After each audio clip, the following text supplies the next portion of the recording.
Hi everyone, it's Sarah here, divorce coach. Thank you so much for being prompt and being on already. Welcome to my first webinar of 2018 and Happy New Year to you all. I hope you all had a really lovely Christmas and a Happy New Year, whatever you were doing. I know from some of you that had a very quiet New Year and stayed in, and I know some of you were even asleep by midnight, which I quite often do when I don't have my son. But I didn't have him this year, so I was in Dublin for New Year, which was amazing. And I was up for the New Year, which was great. But I had a lovely quiet Christmas with my son, which was nice. So I hope you guys had a lovely time. I know that some of you have been finding, Christmas, sort of the New Year period really tough. And that's why I wanted to do this free webinar, really, because I've had so many emails, so many comments, so many text messages and calls from people, who are clients and people on Facebook just saying, look, I'm finding this really tough. How do you get through this time? And being really nervous about 2018. It's the second day of 2018 and it's, the whole year ahead of us. And for some of you, I know that's been really daunting. So thank you for joining the webinar. I'm going to try and answer as many of your questions as I can. I know a lot of you have emailed your questions in. I know there's lots of people joining as we're speaking still, so that's great. And welcome. Hello, everyone. And hello to those of you that I've met in person. I know some of my retreat clients that are online as well. And there's quite a few there that I recognise and I remember. So hi, guys, to all of you. So how is this webinar going to work? Well, basically, I'm here for you. So please make the most of me for this hour. I've got some, as always, lots of things I want to share with you about how we can really make 2018 a great year for you. So I want to talk about that. I want to talk about, how we get you back in control and really more positive and more confident for 2018. So I want to look at that with you. But also, I'm here. So if you've got questions, I know some of you have emailed in questions. I've got a list of questions here that I want to kind of work through as well. I know some of you are quite fresh to breaking up with your exes. And so there's some information that you need from that. So I'm going to try and cover everything in an hour. But do jump online. At the bottom of your screen, you'll see there's a Q&A button. Now, I'm going to keep that open on my screen. And I'm going to sometimes I might look like I'm doing something else, but I'm just checking the questions as they come in, okay? Because the beauty of a live webinar is you can just ask me questions as I go. So if there is anything specific that you want me to answer, then do ask me because that's why I'm here. And I really want you to get the most out of the session. Now, I will start off. There's a couple of questions that I want to just rattle through at the beginning, just while we're waiting, because I know there's a lot of people registered for this call and we're probably got still some people registering right now. So just before, I know that a couple of you have sent in quite detailed questions. Now, for me, the way I work, I like to get to know you. And for my clients who have spent time with me on my retreats or in my clinic or even on phone calls or Skype, you'll know that I ask quite a lot of questions up front because I need to know as much about your situation as possible before I can really start to help you and best advise you, because it's sometimes it's not easy for me. I need to know the background. I need to know the different personalities. And you're all going through, whilst we might all be going through a breakup or we might all be suffering from a lack of confidence, your personality and your situation will be very individual to you, which is why, the coaching that I do is quite powerful because it's all tailored to you as an individual. Now, let me see. I've got a question here. Sorry for my English. I am French. Welcome from France. But I just want to know if you believe that in divorce, cross-cultural situations make the coaching so different. Yeah, I mean that's what I'm talking about. If you come from different backgrounds, if you're with someone, if you're in a relationship with someone who's got very different values, say it doesn't necessarily even have to be a different language, but if you are from different countries, then I think you'll have very different backgrounds and different cultures, different traditions, which may also mean different values. And those of you that follow any of my work will know that values is a major, major thing. And at the retreat that I run, we do a lot of work on working out exactly what makes you tick, okay? So what are your values? And values are things like, what's most important to you in life? So maybe that's love, maybe that's adventure. maybe that's security, maybe that's freedom, maybe that's passion. So whatever it is for you. But, you know, the most important thing in finding a partner, and, you know, when we do this, looking back at our exes, sometimes we can see where there's a mismatch, because values have to be aligned. You know, I mean, for example, what do I mean by that? Values have to be aligned. Well, for example, if say your number one value is security, and that's your most important thing in a relationship, secure. You like to feel secure in your relationship. By security, you mean you know, you get a lot of contact with your partner, a lot of quality time. You need to know they're there for you. They're quite reassuring. You like to, you know, touch and holding hands and that kind of thing. That's important to you. Security. Now, maybe that covers more things, but just say in this example, that's what security means to you. Imagine if your partner, their number one value in life is freedom. And for them, that means, you know, going out, exploring, doing new things, meeting new people, not being tied down. It may still be, you know, a monogamous relationship, but it doesn't necessarily mean that they've got very different ideas of what a relationship means and what a relationship needs to be for each other to actually be together. So can you see, as if your values are so misaligned like that, it's going to cause a lot of problems throughout the relationship.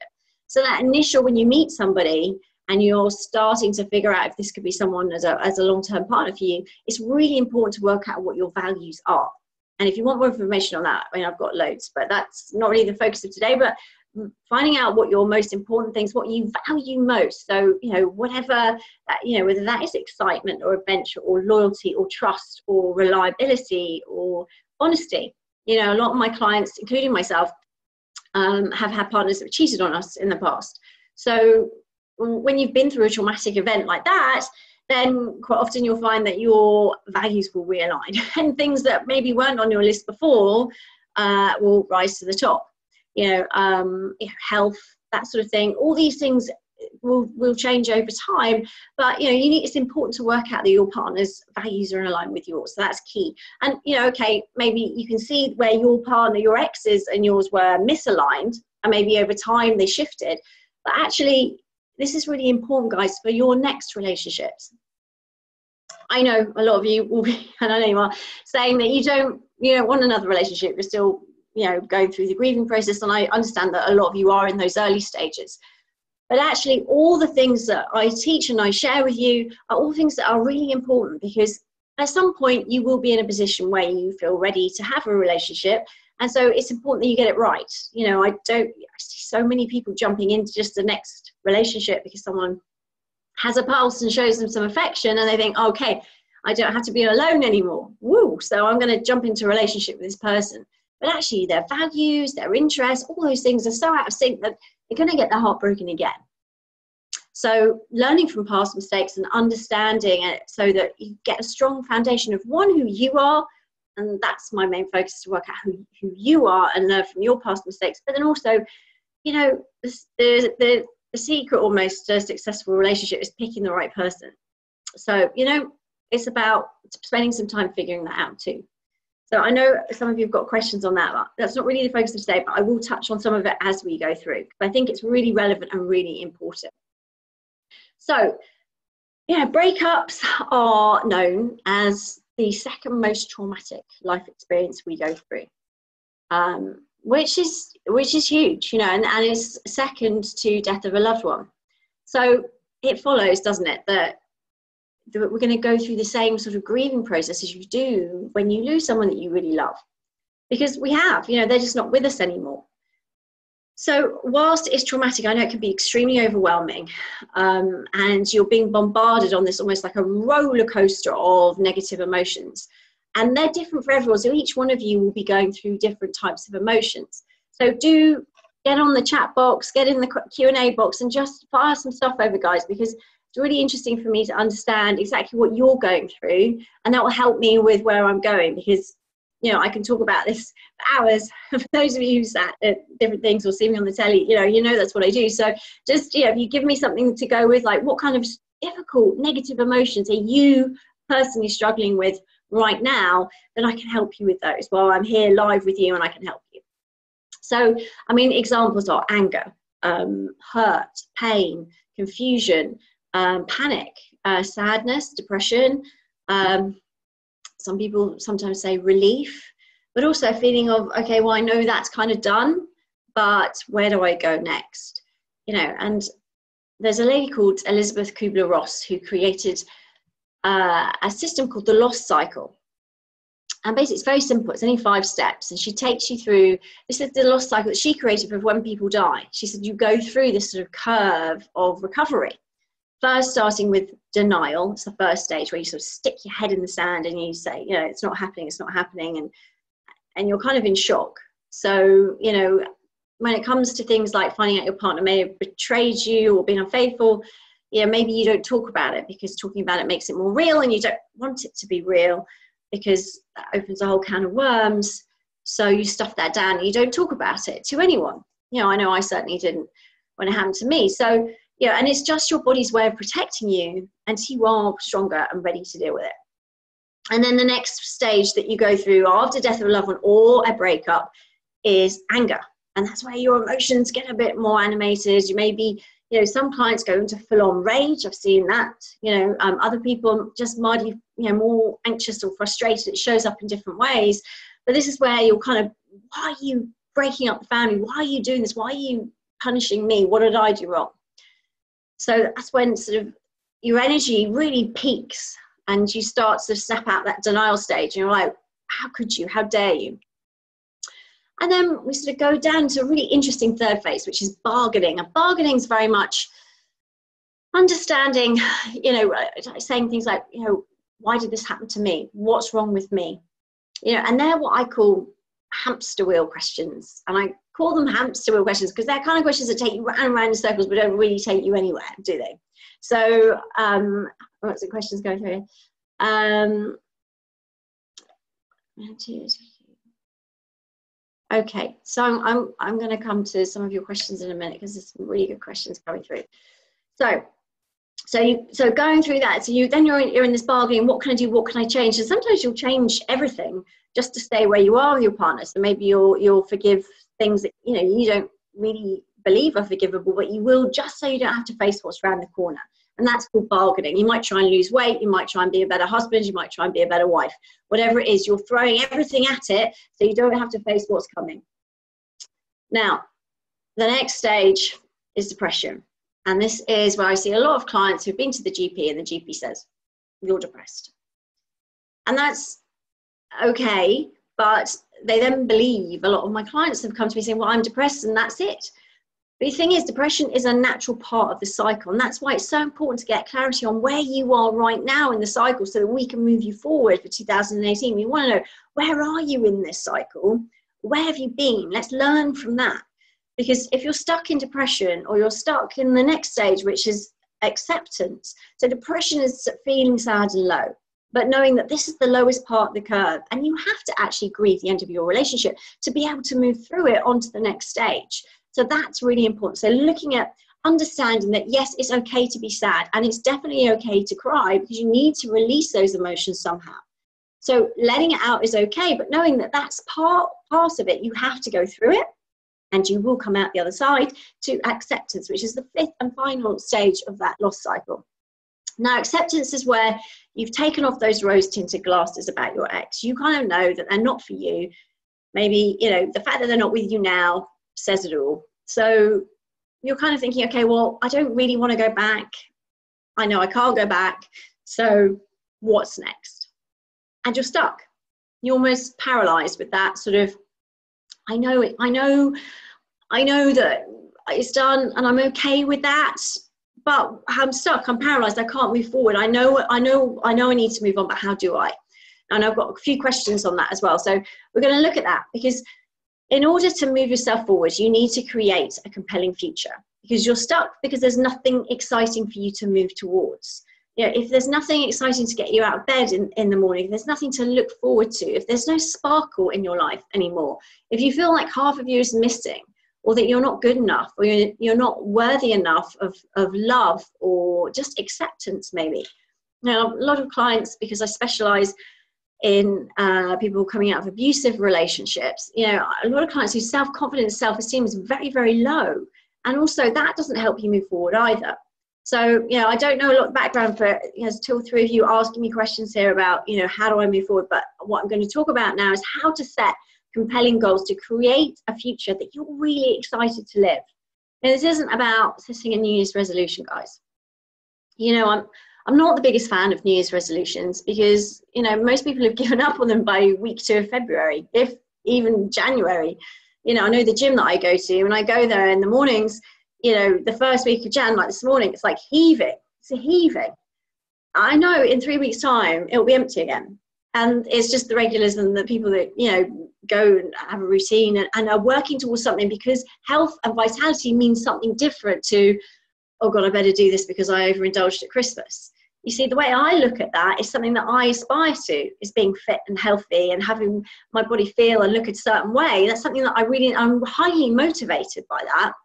So that whilst I can have fun at Christmas and enjoy it, I get back on the routine of exercising, and that's motivating me. But it's a different set of goals for the people that only come for a couple of weeks. And that's because it really excites me. I'm passionate about it. And how do we work out what you're passionate about so you can set some compelling goals for you? Well, I want to take some time now for you, and I hope you've got a notebook or a pad or a pen or something, because I think it's really important to take some notes here. Because what I'm saying, and I'm going to ask you some questions, and obviously the answer is going to be different for everyone. We've got so many people on the call, and I know there's still people joining now. So hi guys, thank you for joining. And do feel free to ask questions on the Q&A or the chat box as we go, because I'm here to help. So make sure you post up some questions so I can answer those while I'm going through this, how to make 2018 a great year for you. So get your pen and piece of paper, and let's get thinking here. First of all, it's really important to get clarity. That's something I'm big on, and if you've been to my retreat, you'll know that that is something that's really important. So getting clarity, what do I mean by that? Well, what I mean is, looking forward for 2018, what do you want to do in 2018? What do you want to become? Who do you want to become? If you could redesign your life however you wanted it, if you could create it, if you could design it from scratch, which you can, by the way, if you know what we're doing here, but if you could, I know some of you think, well, I can't really, I'm set with this, but if you could, what would it look like? What makes you feel happy? What could you do? What would you do? What could you start doing? What would you want to achieve? What would you want to have in your life? Who would you like to spend more time with? Who would you like to be more like? These are all questions I want you to start asking yourself, because if we could wipe the slate clean and start again and create a life that really got you excited in the morning, like so that you were like, okay, well, today I'm working towards this goal. And it's not about, I just sort of draw a picture of a mountain very badly because I'm a terrible artist. But in my retreats, I draw my clinic, whatever, I draw a picture of a mountain. I say, look, guys, at the moment, we're kind of at the bottom of the mountain, and we're looking to the top, and we're thinking, I've got to get from here to here in one step. And that distance between the bottom of the mountain and the top of the mountain, do you know what that is? That's overwhelm right there. That's overwhelm, stress and overwhelm. And that's going to paralyze you and stop you from being able to move forward. So the idea is to sort of think, okay, let's take this back. We don't have to change life overnight. It might be nice, but that's not really possible. And I want to make this realistic, and I want to make these goals something that you can move towards and you're motivated by. So let's look at what motivates you. Now, human beings are usually motivated by one of two things, predominantly. Pain or pleasure. Now, what do I mean by that? Well, some people are motivated, say, for example, we take losing weight.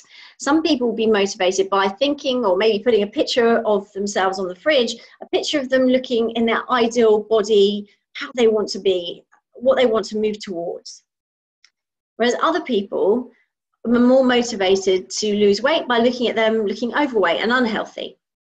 So which of the two motivates you? Are you motivated by the pain, the picture of you not looking healthy? And that would motivate you to get to the gym or eat healthy or do whatever it is? Or would it be the picture of you looking healthy and fit and everything that means to you? Which picture would motivate you most? It's either the stick, which is the overweight picture, or the looking good picture, which is the carrot. You know, are you the kind of person, you dangle the carrot, you're going to move towards it? Is that you? Are you more the person that you need to get the stick and say, look, you know, if you don't do this, then this is going to happen, and this is going to happen, and, you know, and sometimes we need a bit of both. Because if you think about it this way, what happens if you don't act on anything we do here today? What happens if you don't? What does life look like? End of Jan. Still ticking along doing the same stuff, right? You know, I know some of you have bought my Breakup Breakthrough program, my brand new video online program, which basically takes you through all my techniques and skills on how to get through your breakup, how to cope better. And I share with you all those skills. The thing you don't get with the videos is that you don't get the live coaching from me, which you get at the retreat. So sometimes I find people come to me afterwards for coaching because or they join my webinars or they follow me on Facebook for the free advice because they need the extra kick. And this is what I mean. It has to come down to you and your personal goals. So we need to work out what motivates you. You need to understand what are you motivated by? Because if your goals aren't compelling for you, if they're not exciting, you know, if you're motivated by the carrot and you're putting this picture of you looking overweight on the fridge and it's just making you feel depressed and you're not doing anything, in fact, you're probably eating more, then we've got to realize that this strategy isn't working. And this is the thing, we're all wired up with different strategies that we've adopted over our lives. We might have learned them from our parents, we might have learned them from a teacher, we might have seen them on TV, marketing, whatever it is. We're influenced as we're growing up. And we think, oh, that's the way we do this, and that's the way we do that, and this is the way we do that. And then by a certain age, we get to a point where we don't really question those beliefs anymore. They're set in stone. And we're just looking for evidence to back up our beliefs. So it is important to sort of sometimes take a step back and say, okay, well, why am I trying to motivate myself to go, you know, to the gym? When actually the thought of going to the gym makes me want to be sick. I'd rather do a swimming class, or I'd rather take up dancing, or I'd rather, you know, go for a walk with my best friend, or I'd rather get a dog and go for a run, or whatever it is for you. So you've got to work out what motivates you as an individual. Don't think about everybody else, and definitely don't should all over yourself like so many people do at this time of year. Don't compare yourself to anyone. You've got to work out what motivates you. But you've also got to be tough on yourself. You can't say, oh, I don't want to go to the gym because I don't really fancy it. That's a cop out. You've got to work out what you want. So get clarity on, what do I want? You know, do you want to lose weight? Do you want to become less stressed? You know, do you want to boost your self-confidence? Do you want to let go of your ex once and for all? Do you want to build a life that you're so excited about? And this is a lot of when you're stuck, guys, when you're in that 5th stage of acceptance where you're kind of like, I know I need to move on now. It's almost like you're still stuck in looking in the rearview mirror. You know, you can't drive forwards with your life. If you say, imagine you're driving a car, you can't drive forwards when you're looking in the rearview mirror because you're going to crash.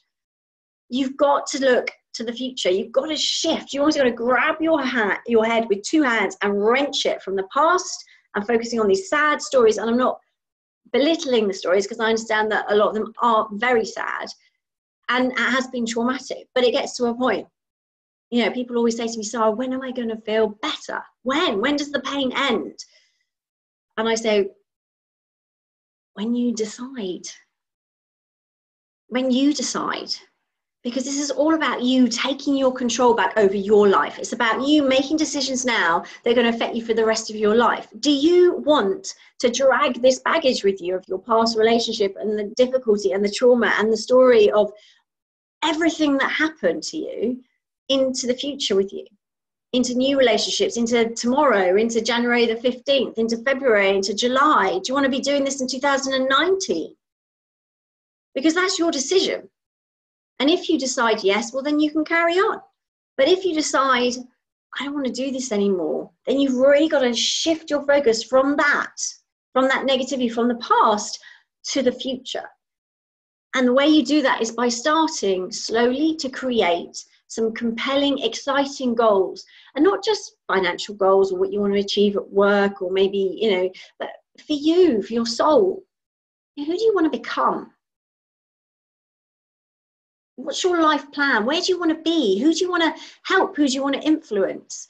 You know, do you want to become a better mum or a better dad, a better friend? Do you want to learn a certain skill that you've never done before? Do you think you're really terrible in a certain area and that's holding you back? Because I can tell you that if there's something in your life that you're fearful of, if there's something in your life that's holding you back, there's only one way to get around it.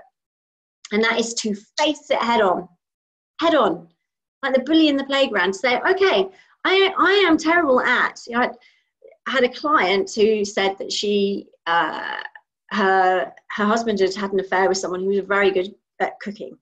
And one of his bugbears with her, and she always felt very, she did her best, but she didn't think she was a very good cook. And her ex used to reinforce that, saying, your food's rubbish, I don't like it, I don't enjoy it, I can't eat it.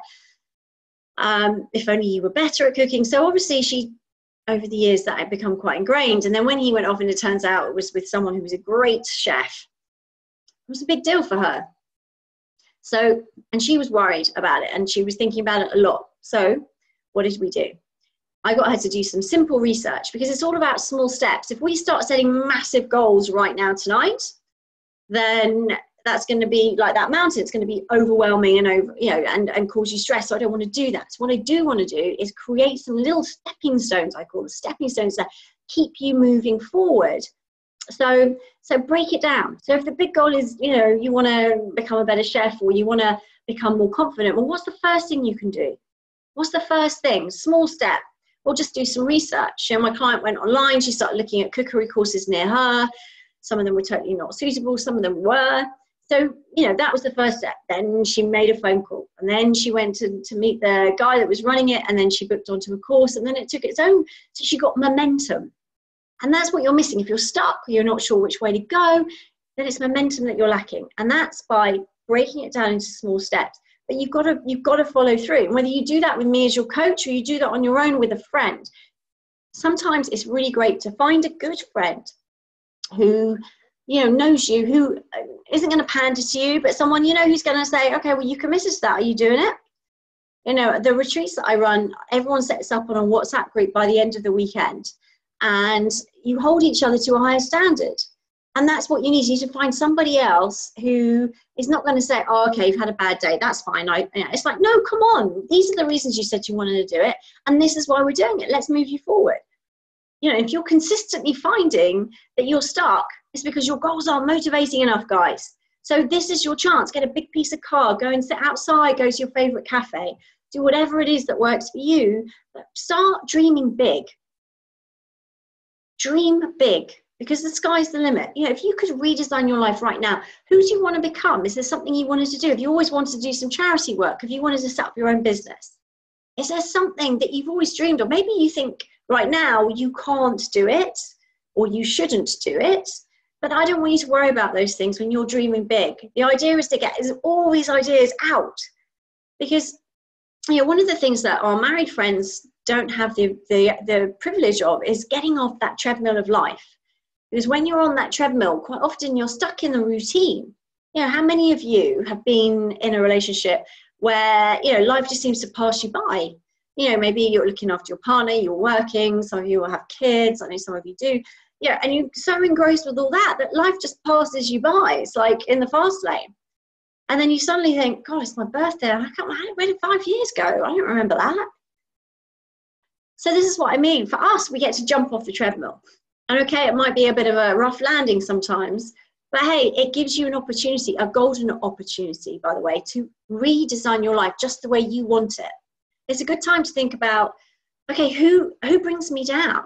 People that I call energy vampires.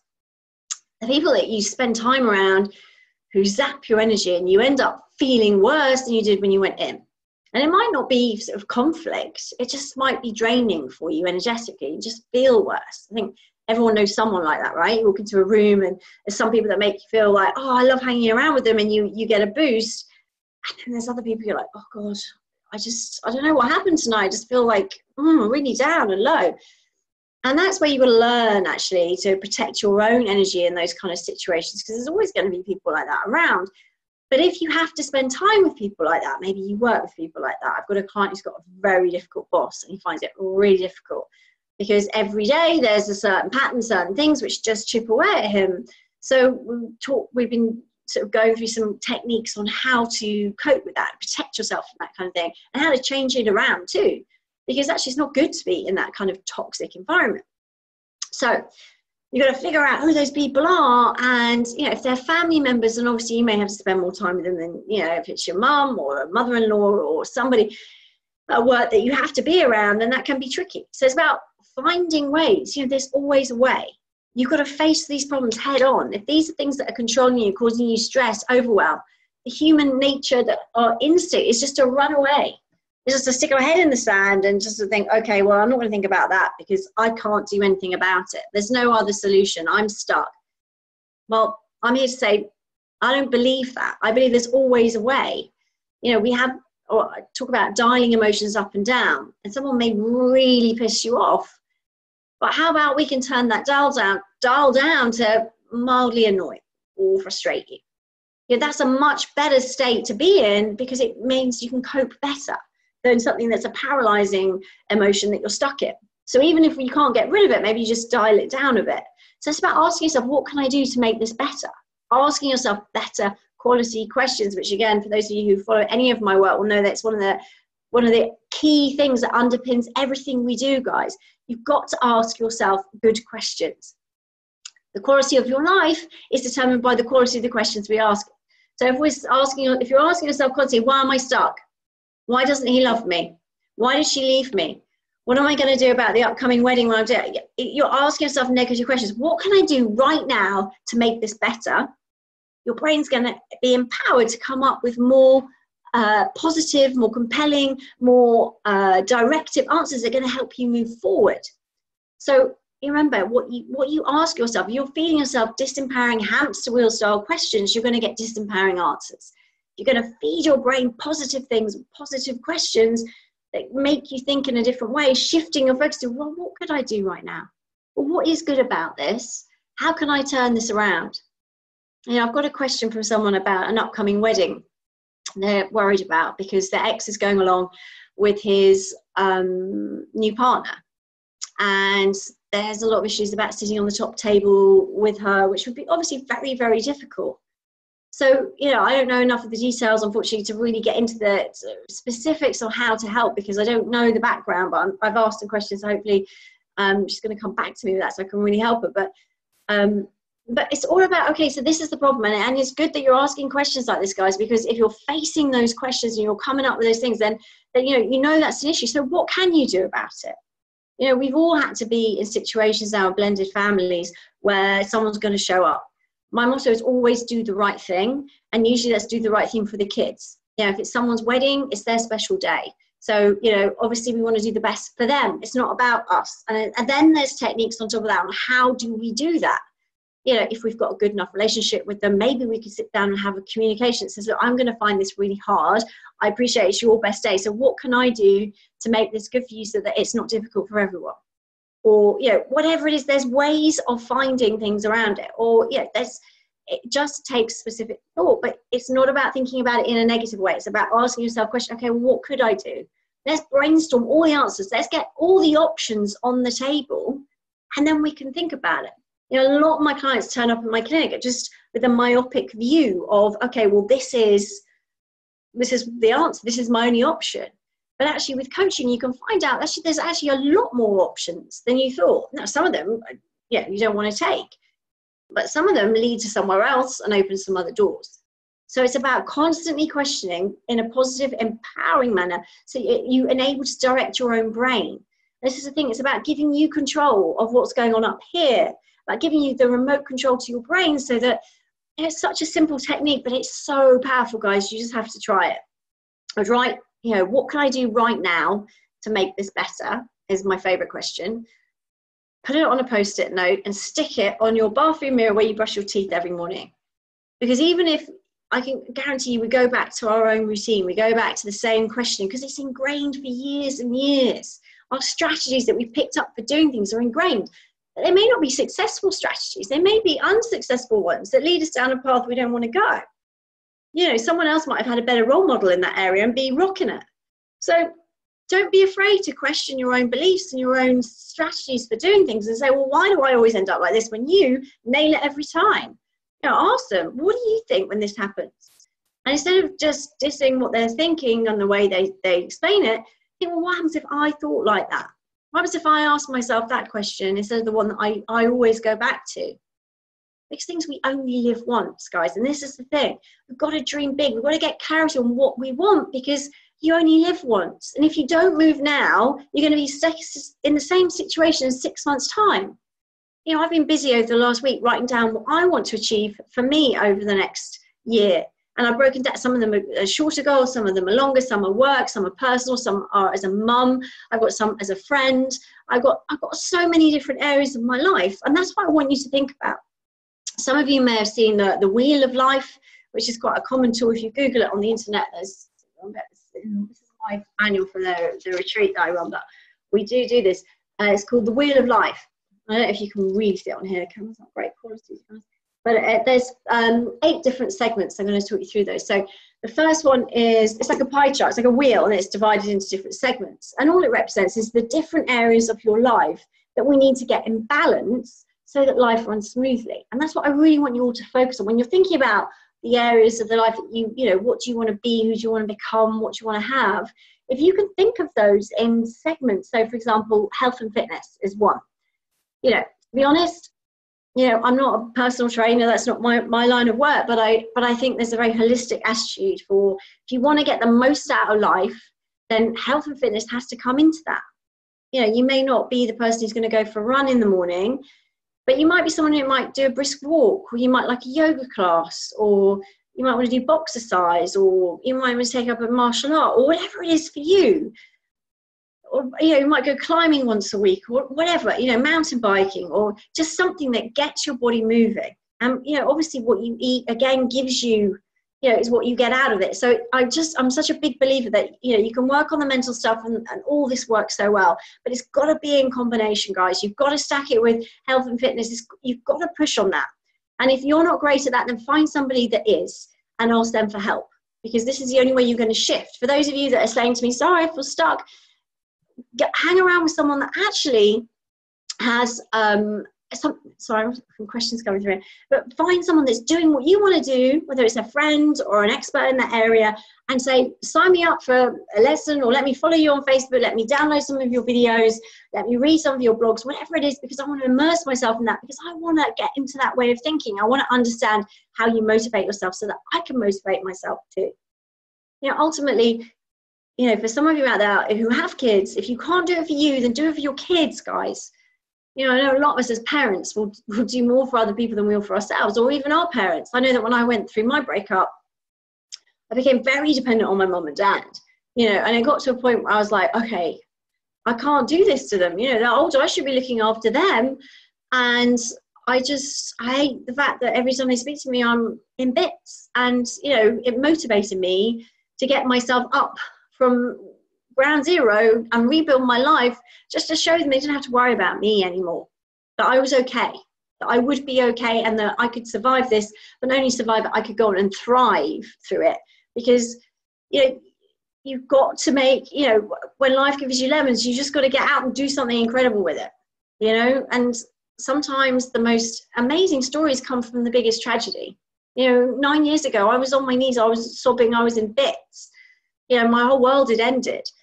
You know, my ex, had left, and then also he just announced he was starting a new family. So I was devastated. Christmas was a horrible time of year for me. I was very alone. Financially, everything was up in the air. I was going through legal courts. I was being threatened. There were so many things going on in my life that I was so scared about and nervous and worried.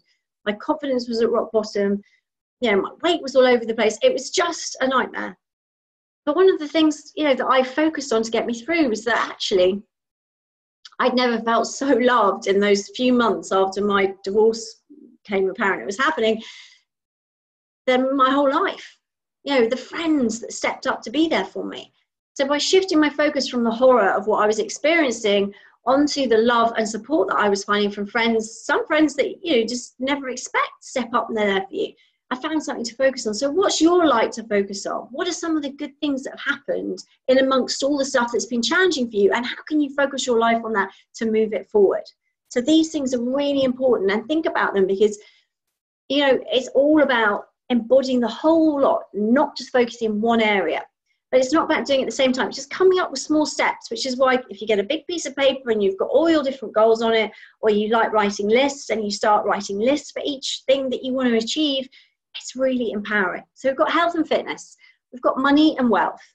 Now, you don't have to have Donald Trump wealth to sort of be doing this kind of thing. It's, look at your budget, look at where you are, look at, again, we tend to run away from things we're nervous about. But even if you look at your financial situation and get clarity on it and realize it's not what you want or where you want to be, you can do something about it then, because you know exactly where you are. And that's the key. If you don't know where you are, you don't know what your options could be. So if you've got a friend that's good with spreadsheets or good with numbers, or you've got a financial advisor you can go to, sit down with them and just say, look, what does this look like? How do I live in this? What do I want? Where do I want to be? Where am I? And where do I want to be? And this is what I want you to do with each of these segments, like health and fitness. Where are you now? Where would you like to be realistically in, say, 3 to 6 months? Some of you, maybe a year, whatever it is. Each goal for you is going to be different. But I would try and bring them into sort of 2-3 months, because that makes it more achievable, because it's close. And the shorter the distance, the more motivating it is. Then you can always do a new one. So, for things like health and fitness, getting out there, just set yourself a simple goal to get out the house for 10 minutes in the next week. Then, 15 minutes, 20 minutes, then just build it up. Some of you might want to be a bit more adventurous. But again, find out what works for you, but keep it motivating, guys. Don't slack off. Okay, personal growth. That's the third section. I think that's really important. It's about learning things. It's about pushing yourself. It's about exploring new things. I mean, even just being on this webinar is learning about self-help, self-development, personal growth. So that all comes within that. But anything that helps you grow as a person, then that's important too. Fun and recreation, my favorite one, because it's really important. And what you find when you're going through a kind of difficult time in your life, that all the sparkle goes. And I can guarantee if the sparkle's gone, it's because there's no fun, guys. And we need to be having fun, I mean, I know sometimes that can seem hard when, maybe we don't have so many friends, or maybe it's tight financially, but it doesn't have to cost a lot of money, and you can have fun doing simple, small things. And again, it's different for everyone, but, you can have fun going for a coffee with someone. You can have fun doing a class, or learning something new, or just trying to make people smile in the day, charity work, whatever it is for you that makes you feel, maybe it's a bubble bath and a glass of wine. Maybe it's watching Only Fools and Horses from years ago. Whatever it is, have some fun. Go out with some friends. Meet up with someone you haven't met up with for a long time. Go on a date. Push out those boundaries. Start to get back out there, guys, because it's important to have some sparkle. And if you struggle with that, and I know some of you are struggling with that, then I would find somebody that does it well. We've all got different friends for different things, right? So, we all have a friend. I have a friend. Her name's Carla, and she is great for a party. If I want to go out and have a good night out and have a laugh, I'd go to her. Would I tell her my stresses and what things that are worrying me? And no. Would I talk to her about things to do with my family? No. She's my party friend. She's my fun friend. She's great. She's a lovely girl. I could talk to her about anything, but she's really my party friend. I have other friends who I couldn't party with, who I tell other stuff to, like we all do. So, find someone that you can have fun with and just hang out with them, because the more time you spend around people like that, getting a little bit of sparkle back in your life, it'll rub off on you and help boost your mood. So fun and recreation, where are you now and where would you like to be? Relationships. Most of my clients are pretty low on that area because, well, that's why they come to me, because they're struggling. So, maybe that's quite low for you right now. Maybe realistically jumping into a new relationship isn't what you want. But, relationships can mean anything. It's family and friends that are going to come later. So, but this is romantic relationships. But, maybe it's working on to love yourself so that you're ready for a new relationship. So where are you now on that? And where would you like to be? Even if 9 out of 10, 8 out of 10, 9 out of 10 is just being in a situation where you'd be happy to meet someone if they came along, then that's a good place to be. So what can you put on that scale? Where are you now and where would you like to be? Business and career. Maybe some of you run your own business. I know a couple of you do. I know some of you, someone's asked me a question. I don't know who that is actually, doctor. I don't know who that is. So maybe send me some information on that and I'll have a look. Business and career, I don't, so, you know, some of you have your own businesses, I know, some of you work for other people, some of you have jobs, you know, where are you on the scale of 0 to 10? And where do you want to be with that? You know, what if 2008 we could recreate it? Where would you like to be? Realistically, where could you move to? What could you do? Just dream big. Think about these things just from get a perspective. Friends, again, really important. Where are you on your friend scale? And where would you like to be? You know, some of you have got lots of friends. Some of you have been on my retreat and got loads of new friends, even when you thought you didn't have any, which is great. So I know some of you had a Christmas party the other day. So, you know, all those things are great. But, you know, where are you and where would you like to? If you don't have that many friends, or maybe you're quite shy, maybe you don't like being around that many people, you know, who is important to you in your life? Maybe you look after somebody and you enjoy looking after them. Maybe they're your friend, whatever it is. Who are the people that you care about? Where are you on that? And then where would you like that to be? And finally, with family, you know, your family. So, you know, what's going on with your family? And that could be just you and your son, like it is for me. That's my family, 2 of us, tiny little family, but the best family in the world. You know, I love it. So where are you and where would you like it to be? You know, on all different levels. So I want you to start looking at your whole life as a picture, not just focusing on your relationships, because, you know, if you imagine each area of your life as a little bucket, it's kind of got to be, you know, you want all the buckets to be a 6 or a 7 or an 8, you know, 9 or 10, you know, maybe you're aiming too high, because perfection is setting yourself up for disappointment. If you set your goals to be, you've got to be amazing, 9 or 10 out of 10 for you to ever feel anything like happiness, it's not really realistic, because it's basically the gap between 6 and 7, which is kind of like a good place to aim for, and 9 and 10, that's called disappointment. And I don't want to set you up for disappointment. You don't want to set yourself up for disappointment, right? We want to set ourselves up for working towards something that becomes more and more tangible, and we get to enjoy the journey. It's not just about getting to the end. You know, you might enjoy getting fit. You might enjoy making new friends, the networking, the socializing. You might enjoy, you know, the personal growth thing, and going on different events and seminars and learning from different people. There's such a big world out there. You know, so what I'm talking about is getting a holistic point of view. That I think would be really important, to look at a holistic point of view and all areas of your life, and try and fill those buckets up. So how do you fill those buckets up? Each of those different segments we've talked about. Well, this is it. It's breaking it down to small steps. Now, small steps. What could I do right now to get me started? Maybe that's do some research on the internet. Maybe, you know, if you set a goal in your fun and recreation, you want to, you know, go to a comedy store for a night out, then call some friends and see if they would go with you. You know, try and like get small steps and just keep that moving. It's momentum that's so important. And self-motivating yourself is all about, and people say, oh, I find it really hard to motivate myself. It's kind of because you're setting crap goals, guys. You're not setting goals that motivate you. Maybe they motivate someone else, or you read in a book that that's the way. You've got to figure out what makes you tick. It's your life. What makes you tick? If you're already struggling with that, then think about a time when you have successfully motivated yourself to do something. And then break it down. Think about it. Well, what specifically did I do? Maybe you asked someone else to help you, or maybe you just made it your entire mission, or maybe you did little things along the way every day.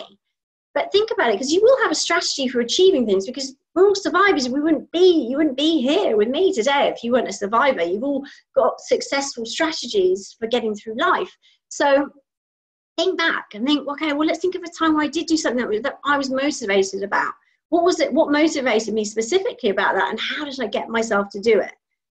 So you've got to set yourself better goals by looking at you. If you need more help, then just message me. We can have a coaching session. But, you know, you can do this yourself, guys. It's about sitting and just thinking slightly differently than you have done before. And that's what I'm trying to do. I'm trying to empower you, give you the remote control to your brain to figure out, well, what makes you tick? You know, if you're motivated by adventure, then if your goals are boring and don't involve adventure, then you're not going to want to move towards them. You know, if you're motivated by stability and security, then if they're too wild and out there, it'll probably scare you off from doing it. So can you find a way of doing it that meets your needs as you go, so it doesn't freak you out along the way? There's always a way. You just got to ask a better question. So taking small steps is really important.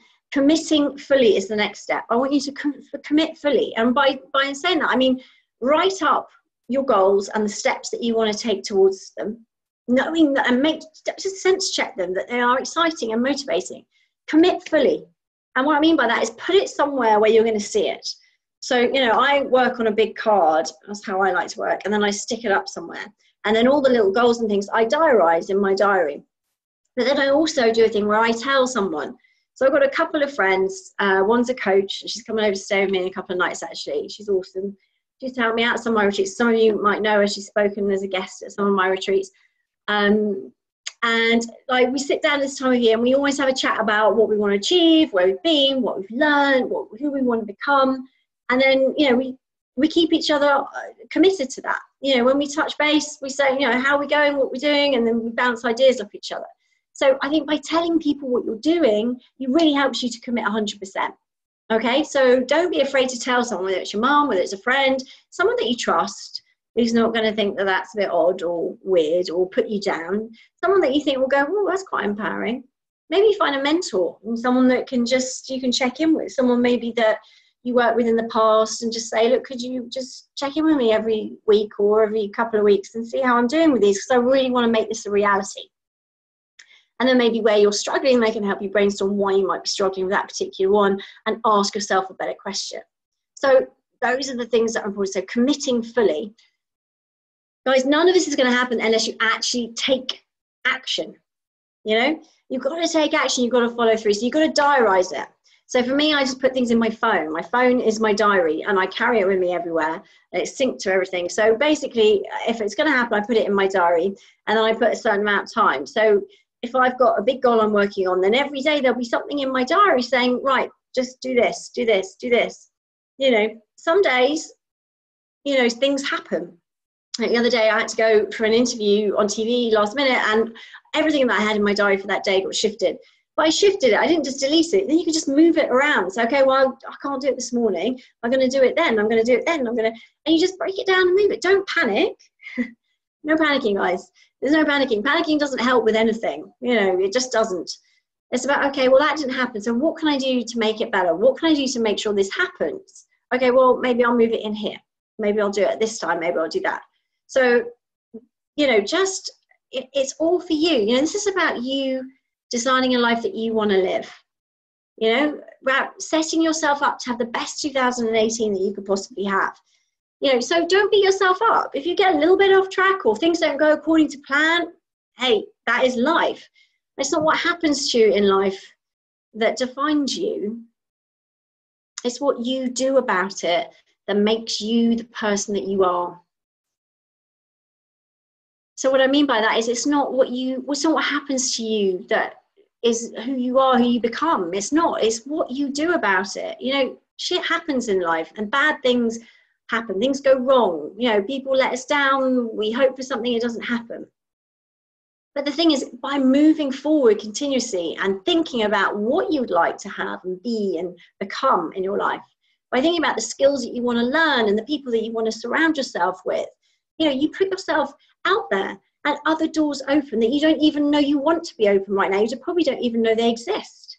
You know, when I first started out on this journey, I just knew that I wanted to help other people, you know, reach their full potential. That was my thing.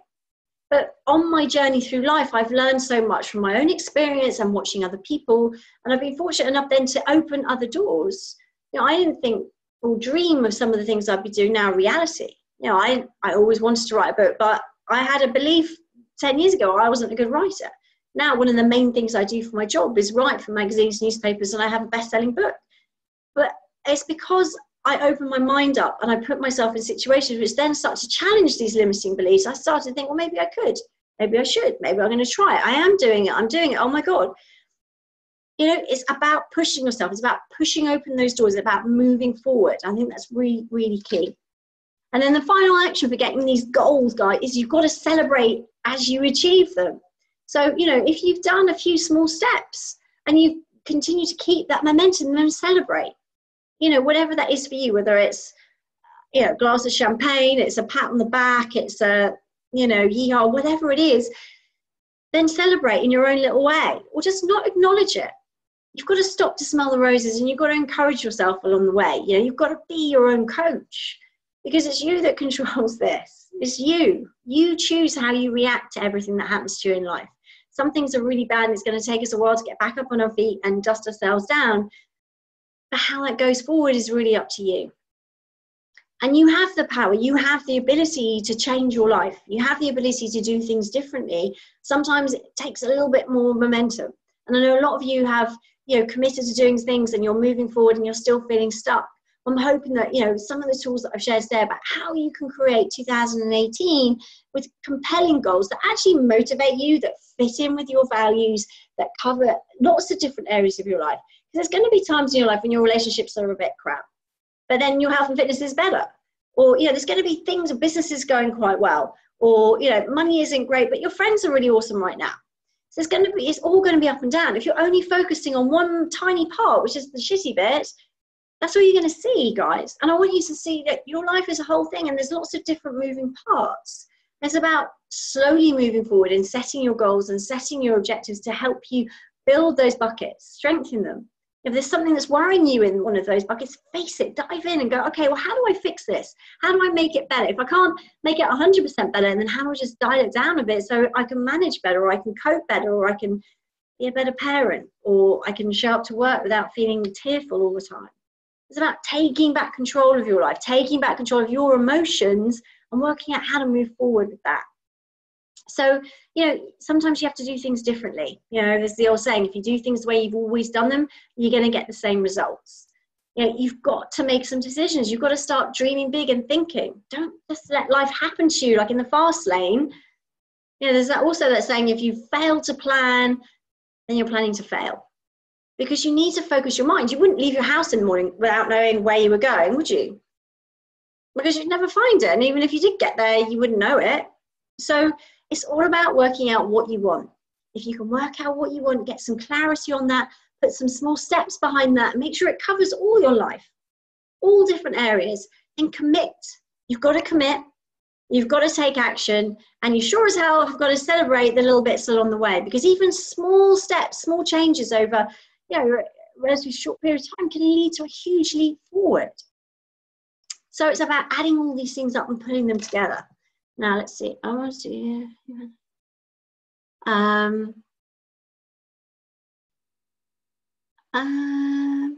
Okay, so Margaret, I know you've got some questions there. Email me, because I don't think it's relevant to this call, but I can definitely help you with that for sure. Okay, so what I wanted to say is, if you found this useful and you would like to come on one of my retreats, I'm running my next Breakup Recovery Retreat is January the 20th and 21st, and it's the Ashdown Park Hotel in East Sussex. There's quite a few people on here have been to them, and it's a great way to give you like a toolkit for how to cope with your breakup. And also it's me live for 2 days. So you get me in the room with you. You can ask questions. If there's things you're stuck with, you need that motivation, I'm there on hand for you.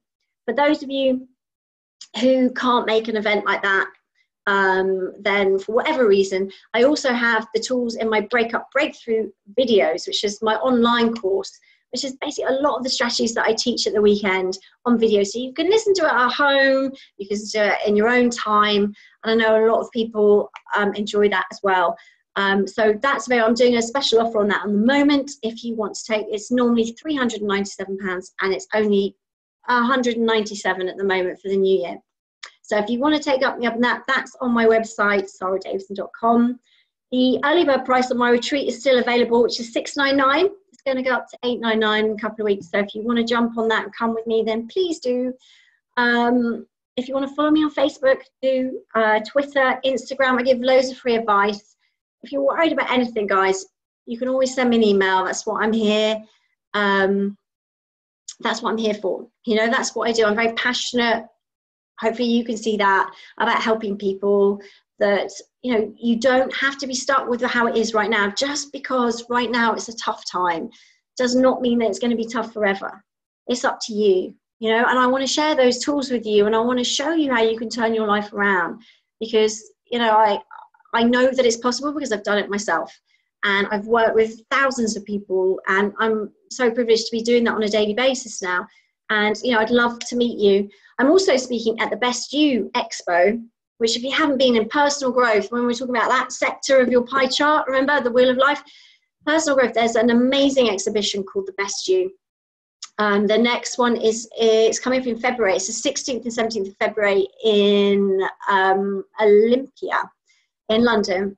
And it's a 2-day expo. And anyone who's anyone in personal development is there. I have a stand. I'm speaking there on the Friday about midday. You can register on my Facebook. I think I've posted some free links for free tickets if you want to go to that. Come and see me. Come and say hi. There are some amazing speakers going to be there, and it's always a great place just to learn, whether it's business or health or whatever. You know, one of my best mates, well, they're all going to be there. You've got Paul McKenna, you've got Jason Bell, you've got some incredible people. So I would highly recommend you come and do something like that as well. But if there's anything else I can do to help you, then do get in touch. Sandrine, I know you've been in touch as well. And thank you. And thank you for your lovely comments, guys. They're really kind of you. I really enjoy these calls. I do run a webinar call course as well. Check it out. It's all on my website. Any questions, you know I am. But let's make this the best 2018, guys, for you. Set it up. Go away, put into practice these ideas, dream big, and I look forward to seeing your dreams coming a reality. Take care, guys, and thanks so much for being on the call. Have a great evening. Bye-bye.